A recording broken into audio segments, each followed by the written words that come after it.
Well, how you doing, guys? Ash here from the Colours and Blues, and welcome to the preview video for tomorrow night's game against Crystal Palace at home at Goodison Park, the dreaded at home.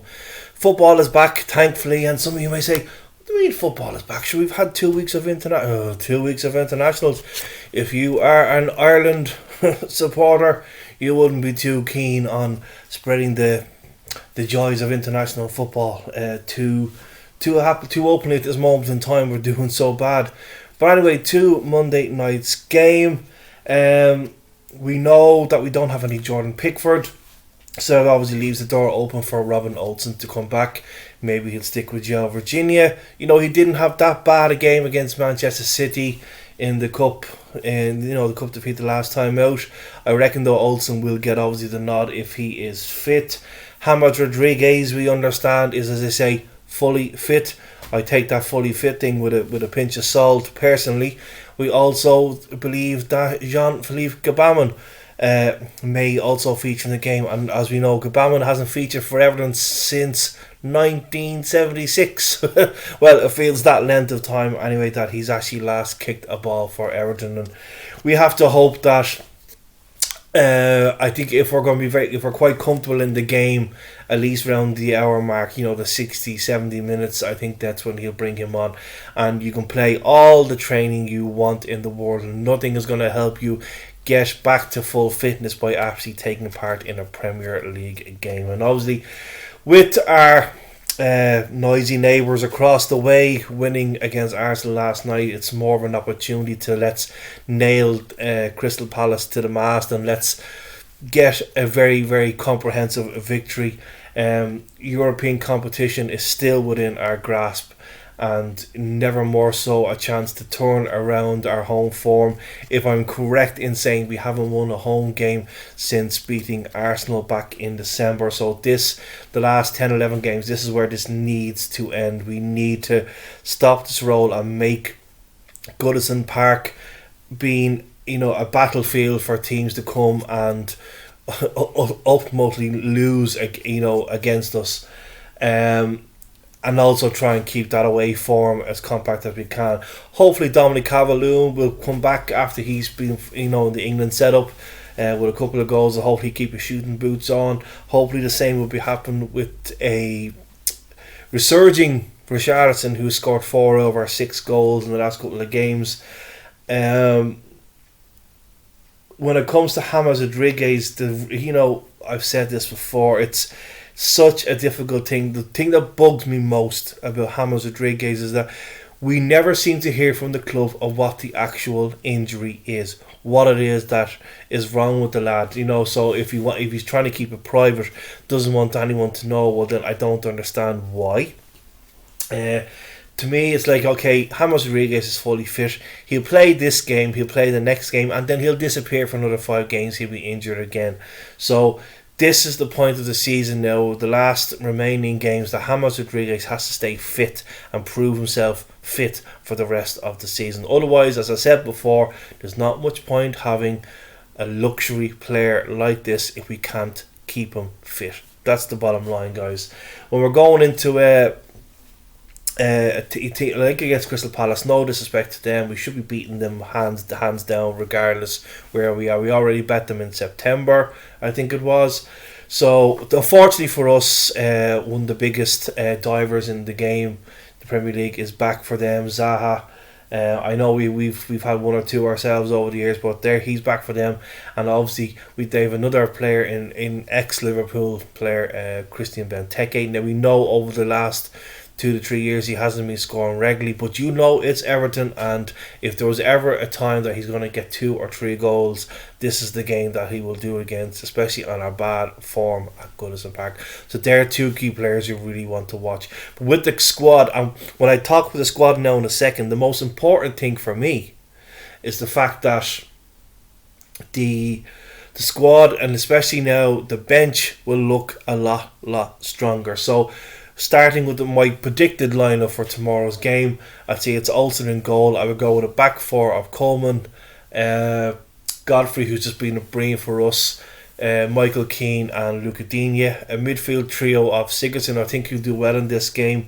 go Andre Gomez and obviously Allen, and then a front trio of Richarlison, Dominic Calvert-Lewin, and of course James Rodriguez. And then when you move on to the bench, you'll have the likes of Tom Davies, Mason Holgate, Yerry Mina, Virginia will probably be on the bench, of course. Jean-Philippe Gbamin. Sadly, we don't have any Doucouré, but you know, we Niels Nkunku. So there's a bit more of, you know, not going as far as to say the word quality, but having not just 7 or 8 youngsters on that young as a bench. Obviously, Josh King will be there as well. So that is, you know, that is a positive for us, that if something does happen in the game, that we do have experienced players to bring on and not having to rely on some of the youngsters. So that is a good sign in itself. When you're coming to a scoreline, I firmly believe we should be winning this game comfortably. I believe we should be able to keep a clean sheet in this game. So I'm going to go with a 2-0 win with Richarlison and Sigurdsson getting the goals. I'd say Sigurdsson from the penalty spot. Or maybe some sort of a set place and maybe a free kick. So they're the players I'm going with to score the goals. And hopefully when we get to, as I mentioned earlier, the 60th minute or so, that we're quite comfortable in the game, that we can actually take off somebody and then give Gbamin a bit of a run out. And then in the next game, if he's more fit, possibly start a game, because we really need to see what this guy can absolutely do, because we don't want to be going into the end of the season, the last couple of games, and him still not getting 90 minutes under his belt and not wondering what's going to happen next year. Because fair enough, it hasn't been fair on the lad. It's not his fault he picked up, the injuries, because I think what we saw him in pre-season, and then he plays so many minutes in a game and boom, he's gone, and we've never seen him again. And you keep hearing of the comeback, and will he be there and will he be fit? And it looks like he will make that bench tomorrow. And yes, let's get the game comfortable and let's give him that run out and let Gbamin show us what the faith that the previous manager had shown in him to bring him to the club, and why he has a future at the club. Then obviously it's a worry then for the likes of Tom Davies and Gomez, if he becomes this stalwart figure that it could be the centre of midfield, could be himself and Doucouré for next season, with Allen being the support role behind them in front of the back four. That could be something going forward. This is a chance now for Gbamin, if he gets onto that pitch, to show us what he can do. I really cannot see us not losing it. I put my hand up and I go, oh, here we go again, we've lost this game. But I just have this confidence in me that we should be able to very, very easily, without any, too many scares, too many mistakes, comfortably see Crystal Palace off. And fair enough, they have had a decent run. If I'm correct in saying they took points off Spurs and Manchester City, so it's not like they're going to be a pushover. I just think that there is going to be a confidence there in the side that we will be able to win this game quite easy. So what I'll finish up with, guys, is, as you probably are well aware at this stage, this blasted issue with COVID-19 is not going away, and it looks like we've been pushed back until at least June, at least in the sense of the hospitality industry, which means that by the time June does actually come, the closest we're going to get to even meeting, it's not going to be for a game in the sense of, because it'll be outside dining most likely is what's going to happen, which means that doesn't suit a lot of places. We don't have outside places with outside TVs, and even if there was a place that you could go to and we could meet up, you wouldn't be able to do it safely in the sense of being together, because you'll have to stay in smaller groups and they just would not be able to fit. And there'll probably still be a restriction that you can't have any more than 15 or you can't have any more than 25. So that's going to make it very, very difficult. And when you see videos, or I saw it on that videos, the videos of along the docks, along the canal, and people are there and they're congregating. It is a small minority. It does look like a lot of people, but that small minority are the ones that are going to keep this lockdown going forward. And it's up to us, not just as a club, but us, the wider people out there, to not let it not to join in. Especially, it's very hard with this Easter weekend. You know, if you go with what they're saying about the video that these are all taken from Friday, it's a very difficult one. These videos, unless they're time, in the corner, they're time dated. You don't know where these videos are from, or if you do see people in them in the mask, but. It is a very difficult one to say. It's another sunny day out there now today. It's very hard for people to not be able, not to be able to, not want to meet up with friends, not want to meet up with family. But on one side, yes, at least they're meeting outside.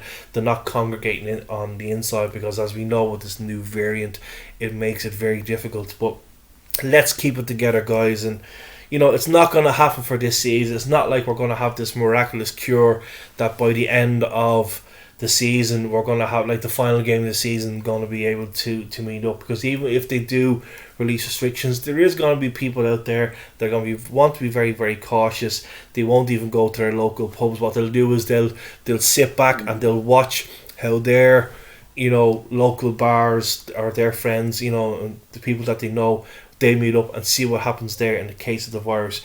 The one thing I will say is people are worried that cases are going up all the time and they're fluctuating and they're not coming down too much. And yes, there is a worry there that the cases aren't coming down because we're out too much and we're still socializing. But you also still have to remember the flip side is that we are opening up these little centres left, right and centre all over the place, and they're coming in to do antigen tests and coming in to do COVID tests itself. So the more people they test, the more people are going to actually have COVID-19. And I'd say a lot of us, we've been asymptomatic, and I'd say if you walked into an antigen test and you walked in, and even though you had no symptoms, they could actually probably tell you that you've had and gone COVID-19. So it is a very difficult one to because when you see these people and they are enjoying themselves, whether they're young or old, it doesn't matter what it is, it does make you want to say, okay, masks off, let's go, and we need to get our life back together. And yes, we do need to get our lives back together, guys, but the longer this small minority keeps doing this and never keeps seeing that, and the cases are as they call it, stubbornly high, this is going to continue on for a long, long time. And then when you see posts on Facebook from the likes of the Clifton Court Hotel that is now closed. It's a place I had never been in. I didn't realise it was such a popular spot, down on the quays there. Apparently it was a popular spot for the Dublin GA, and there'd be queues outside trying to get in after a GA match, and I didn't realise it was such a popular spot. But they have the owners there and the staff, they have decided to shut down. They're not going to reopen because of COVID-19. It's wiped them out, and this is what we're afraid of, that more places like this, not just pubs but other businesses in general, are not going to survive because of this. And it's never become more more saying to buy local. And so, like, what I do here now where I live is I would normally go to Dunn Stores, it's your main store, but I'll go, for one or two things, I'll go to my local Londis, I'll go to my local Spar, I'll go to the local Aldi. So every bit where I can, every little bit helps, and I go into the different places to keep those local businesses going, because at this, never more than ever before, they need our support. We need support as well, of course, don't get us wrong. We as the Gullers and Blues, we want to meet up. We want to be able to see each other. We want to be able to go and see our friends. We want to be able to visit family. And the sooner we can get over this line, get this, whatever with this new variants, get it down so we can get back out there and most importantly meet up and be safe. That's got to be our aim, guys. So don't let the people out there that are the anti-maskers, the anti-vaxxers, the people who just don't give a monkey's, things will change with them when it hits them on their own doorstep. So when they pick it up in their crowds and they bring it back home to their parents and it hits them on their shoulder, that's where things will change. And is it a case of that has to happen for the young crowd out there to say, what the hell, well, I'm not going to get it, but now I'm bringing it home to my family. It's we need to pull together ourselves and just don't join that minority who are going to ruin it for everybody else. God, I sound like a politician. Quickly back to the game, guys. 2-0 tomorrow. Richarlison and Gylfi Sigurdsson with the goals. It's never more so a very important game for us. Get that home form, where it should be, with 3 points tomorrow. Kick-off is at 6 o'clock tomorrow, guys. Hope you enjoy the game. Wherever you do watch it, stay safe. Enjoy the rest of your Easter weekend, and we'll talk to you possibly tomorrow or Tuesday with hopefully a very positive match reaction. Till then, guys, stay safe.